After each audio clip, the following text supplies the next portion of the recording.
Hi everybody and welcome to Heel Heat. This is our Ring of Honor show for the week. My name is George Coles and let's jump right into the fire. We have two matches tonight, both coming from the Death Before Dishonor pay-per-view that was about a week ago. Both coming from Death Before Dishonor 11, so some of you may have seen them already, some of you may not. They did offer that internet pay-per-view for free, so hopefully a lot of you partaked in it, even though there were some issues with the feed. Now, both these matches are the semifinals for the World Heavyweight Championship. Again, if you've watched or you know the results already, you know the outcome. First, we had Adam Cole versus Tommaso Ciampa, and I think a very well-worked match. A little bit of a shocker, something that me and a friend of mine, Bob Delph, aka Bunkhouse Bob, look him up at Twitter at Bob_Delph, DELPH. Good guy, great wrestling mind, co-host on the Internet Wrestling Express. Something we talked about as this was going on was Ciampa seeming to be the one that they were pushing to go into the finals. But he said, well, watch, Adam Cole's going to win it. Yes, I'm giving you credit again, Bob. He did say Adam Cole is going to win the whole thing, and Adam Cole does beat Tommaso Ciampa. And as I mentioned before, because I know they're probably going to show the finals next week, I hate to be the spoiler guy, but Adam Cole is your Ring of Honor World Champion. So Cole beats Ciampa in a very good match, very solid match. I thoroughly enjoyed this. I'm a huge fan of both these guys, more so Ciampa than Cole. Cole, I think, is still a little raw, and that comes with his age. Ciampa, I think, is a finished, polished talent, and his personality is more, I don't know how to say this, it connects more, I guess, to me at least. But I think Cole will get there, and Cole's heel turn is really going to get him above the Mendoza line where he starts getting into the greatness category. And he's one of only 18 people that's ever held the Ring of Honor World Championship, so he's already somewhat special. Now, is he going to be Xavier, or is he going to be Samoa Joe? That's part of the question. Anyway, great match to start it off, get us hyped up and going.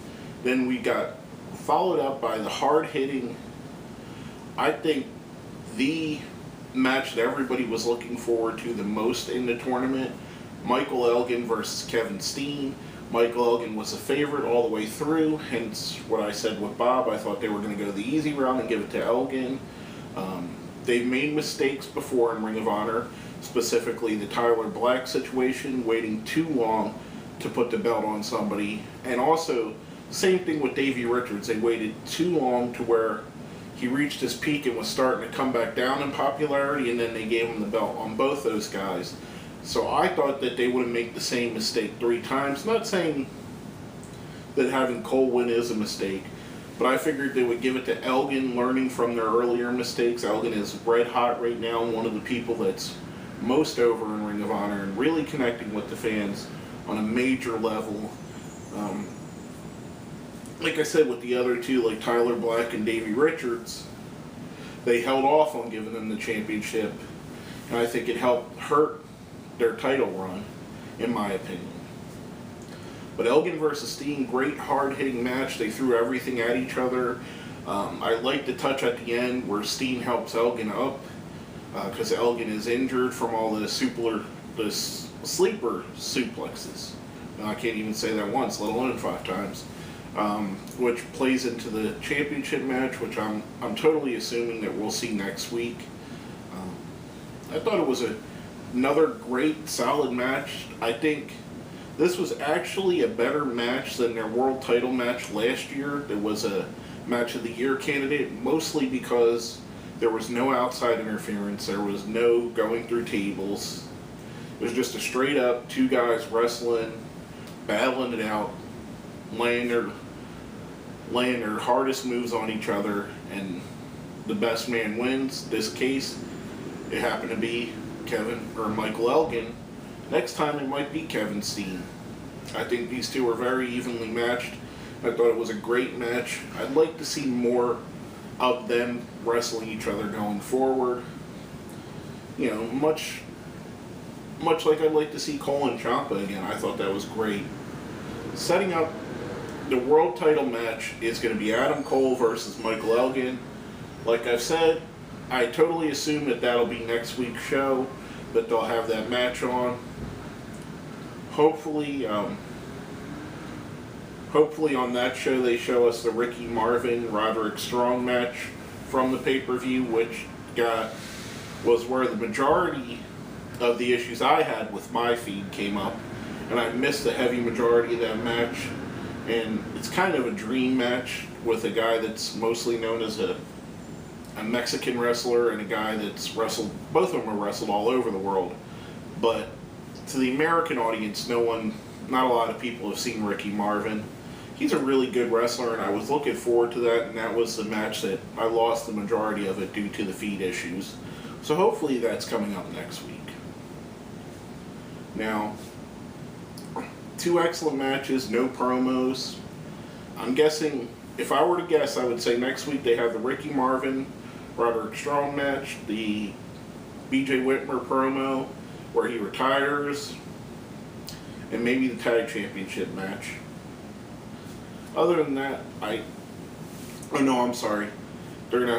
they'd have the Ricky Marvin Roderick Strong, the championship finals, Cole versus Elgin, and then BJ Whitmer retire. That's what I would put as the show next week. I'm not a prognosticator, but hey, I think it's only logical to have it like that, especially since they showed every part of the tournament up to this date on TV to show the finals. Now let's go right into our rating system. If you've watched our show before, you know we have a scale of 1 to 5. 5 being the best, 1 being the worst. I'm going to give this show a solid 5. 2 really good wrestling matches. Like I said, this week was quality over quantity. Both of them, yes, I seen less than a week before this, but it didn't detract from the fact of how good they were. They still were really good matches, even the second time around. Even with the little bit of editing for TV, they took a little chunks out when they went to commercial break, but that's okay. It did not hurt the quality of the matches, which in this case was really great. For the second week in a row, Ring of Honor really stepped up and hammered it out of the park. A thing I continuously say, if you're a in-ring wrestling fan, Ring of Honor is the show for you. Look for this show because they have the best in-ring quality matches of any promotion, bar none. WWE has good ones every now and again. TNA has good ones every now and again. Ring of Honor knocks it out the park every time out. Solid in-ring work all the way through. But basically that's all I have to say about this show. My name is George Coles, and this has been another episode of Heel Heat.